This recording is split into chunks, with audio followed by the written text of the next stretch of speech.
What's the highest level of love in the world? The Eibishter tells us, Banim atem l'Hashem Elokeichem, you are my son. But that's not the highest level. There are much higher ways of feeling love, romance, connection in the world. So why was it that Hashem didn't choose higher level? Why did he only choose father and child, parent and child? And then, what is Shir HaShirim all about? So think about it like this. Hashem couldn't pick Shir HaShirim love. All that tremendous love levels, of high levels, that Shlomo HaMelech describes in Shir HaShirim between lovers. Hashem could have said, I'm your lover. But he couldn't. You know why? Because that love can dissolve. So Hashem chose the strongest bond that can never be broken. That's why he picked parent and child. Because the love between a parent and a child can never be severed, can never be damaged, can never be broken. A kid could be a retzeach, a murderer, can kill 50 people, and they'll give him lethal injection, and the whole world will clap, and the parents will understand and clap, but they'll also be crying, because the pain that they'll have is unbelievable, because that is indestructible, unconditional love, unbreakable love. Hashem said, that's the one I'm choosing. Shlomo HaMelech went ahead. He said, fine, we have that unbreakable love. I want to raise it. Shir HaShirim is the most holy of all of them. It says, Kol HaKsuvim Kadosh, Shir HaShirim is Kodesh Kadashim. Because he raised our relationship with Hashem to lovesick, Choyle Ahava. Hashem couldn't choose that though, because it can get less. So he picked the one that's indestructible. But we can upgrade our love to Hashem to crazy lover's love, romance, passion. That's TP. There's regular Av Leben. Kids give you nachas, you hug them, normal things. Have a great relationship, a great normal relationship with your kids.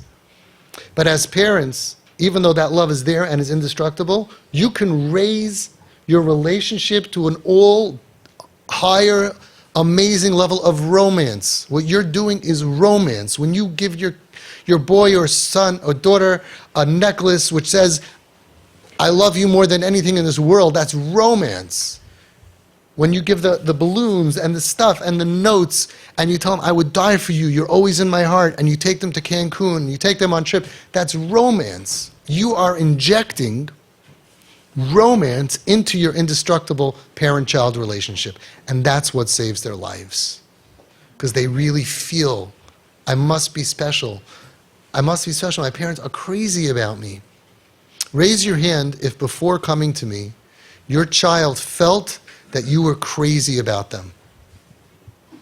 Raise your hand if they feel that way now. I just want to look around. Keep them up. Okay? I'll be happy and go to sleep when it's not 90%, but when it's 100%. That's your job. That's your avodah. That your kids should go to sleep tonight knowing my parents are crazy about me. Al hanar hazeh hispalalti. With all of your dysfunction, and with all the averis, and with all the difficulty, and when they know that, when they feel that, you're healing trauma. Because trauma unhooks people. Hang on, watch out. Trauma unhooks people and destroys self-worth. I can't be worth anything. I'm worthless. My parents are crazy about me, that they went first class with me to Cancun and bought me this beautiful thing, and they're investing in me, and they look at me and they smile and their eyes light up.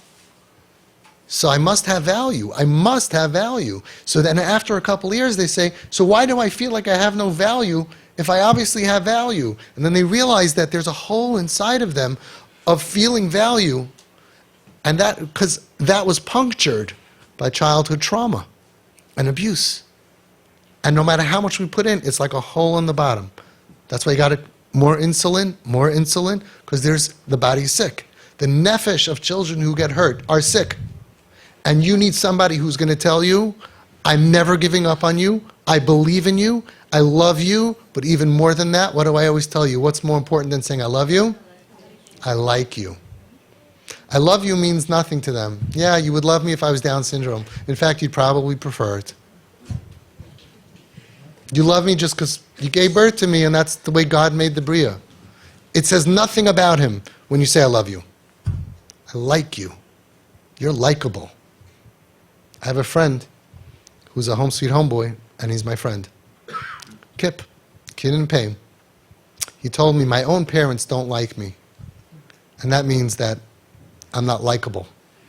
And if I'm not likable, I don't deserve to live. And then he tried to kill himself.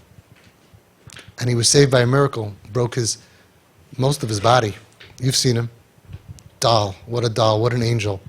There's a deep-rooted sense of, I don't deserve to live, when my own mother and father don't like me. And nobody deserves that. Nobody deserves it. You are a disappointment. They feel that anyway. You have to remind them every single day, no, I'm not disappointed in you. You are lechatchila. You're not b'di'eved. The stork didn't drop off the wrong kid at the wrong family. No, I see your goodness and your beauty, and I know you. I know who you are. You know who said that? Hashem. Ra'oi ra'isi es ani ami, ki yodati es machayvav. Hashem told Moshe Rabbeinu, I have seen the affliction of my people. I know their pain. Says the Medrash, Ra'oi ra'isi is a double lashon. It should say, Ra'isi es ani ami. I have seen the affliction of my people. I know their pain. Ra'oi ra'isi, a double lashon. Says the Medrash, Hashem tells Moshe Rabbeinu, Ata roye re'iya achas, v'ani roye shtei riyos. You just see, Moshe Rabbeinu, the kid at risk, the Oived Avodah Zarah in those days, or the kid Machal Shabbos and smoking up with the baseball cap backwards. That's Hashem says, that's what you see. Ani roye shtei riyos. Heines ha chitzonius. I see that also. Veheines ha pnimius sheba pnimius. I also see the inside.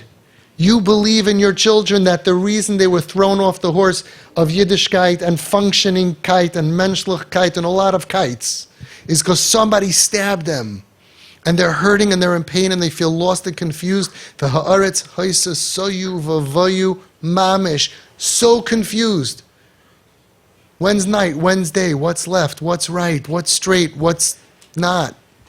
They don't know if they want to be boys or girls, or want to marry boys or girls. They're so confused. So confused. Says Hashem to Moshe Rabbeinu, when we were in Mitzrayim, Oived Avodah Zarah, he says, I want to teach you, Moshe. Ra'oi ra'isi. I see the external also. I see the miniskirt. I see the Chil Shabbos. I see all the Averis. Yeah, I see it. But I also see the Pnimiyus Shebe Pnimiyus. Ki yodati es mach'ovav. I know that they're only acting this way because they're in pain. You have to be godly. You have to see their pain and understand this is not a chesaron in Yiddishkeit. This is not a chesaron in chinuch. This is not a chesaron in Yediyah. That's why we don't give advice ever. It's not a chesaron in Havana, that they don't understand things. There's somebody that broke them, and you have to fix them. And the crazy glue, that's why we do, is crazy. You are the crazy glue that keeps on making somebody who feels this noise of I am worthless, I am worthless, I am worthless, I am worthless. And you, constant, you're amazing, you're incredible, you're the apple of my eye, I am so proud to be your mother, I am so proud to be your father. Gifts and things that are engraved, amazing things and fun that is counterbalancing the noise in their brain that I don't have worth. That's what TP is all about. That's your job. And you can't do CPR and do that if you're not looking at each other. You got to take down the walls with the bombs and the gifts and create the relationships. And once you have the relationship, you got to use the relationship to do CPR and revive them. That's what we're all about. It's such a pleasure to me. We have parents who really get this. And I'm so frustrated that some of you still miss the boat. So I encourage you to come to trainings again, retrain until you get it right, because you're the only one that could save your kid. That's it. Only you. Nobody else. Guess what? Cavalry, not coming. These parents that called me, like I said, what therapist, what this? I wish I could say, oh, go here, go there, go there. But we all know the story. Where's the kid going to be in 6 months? In 6 months from now, halavai, I wish he finds the therapist, he gets on the right medication, life is good, he's back in yeshiva. But unfortunately, we don't have that track record, and we've dealt with so many people. It's so painful, the road that he's going to go through. And the only difference that he's going to have between him and his friends is he going to have parents that believe in him in spite of everything or not? That's why we do what we do.